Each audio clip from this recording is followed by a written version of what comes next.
tarot cards are known to be first made in 15th century Europe, for the purpose of playing games. The name, tarot, is also originated from the Italian name of the card game, tarocchi. In fact, it is believed that the tarot cards has not been actively used for fortune-telling until late 18th century.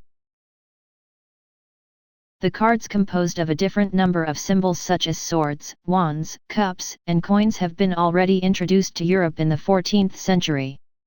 In mid-15th century, the trump deck, featuring Greek gods and heroes, was added to the number cards. The current composition of tarot cards, which includes 56 minor cards and 22 major cards, can be found since 15th century, and the contents of major cards are not very different from the modern tarot cards.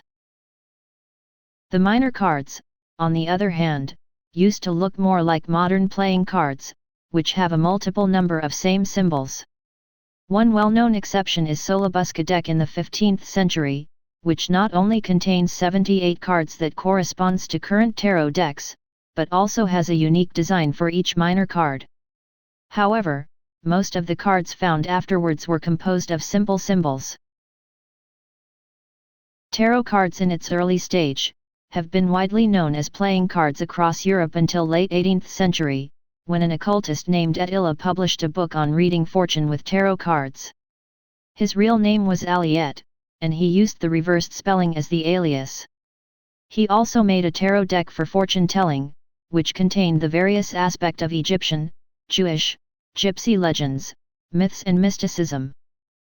In 1909, right at the beginning of 20th century, comes the birth of Rider-Waite tarot deck, which is still widely popular to this day. The tarot deck was made by Arthur Waite.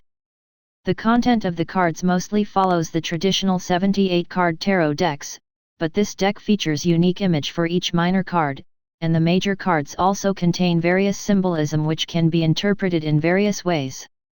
This records the advent of the tarot reading.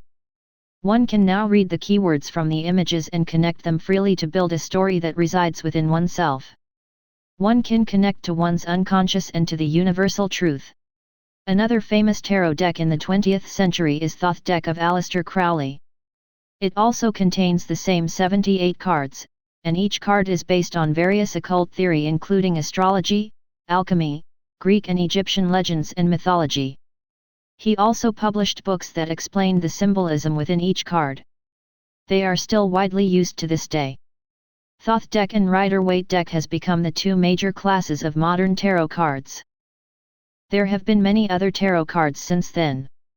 Some of them do not even follow the traditional 78-card structure, but most still do. This book is based on Rider-Waite tarot deck and its symbolism. However, I believe that it will be also useful in reading other decks of similar kinds.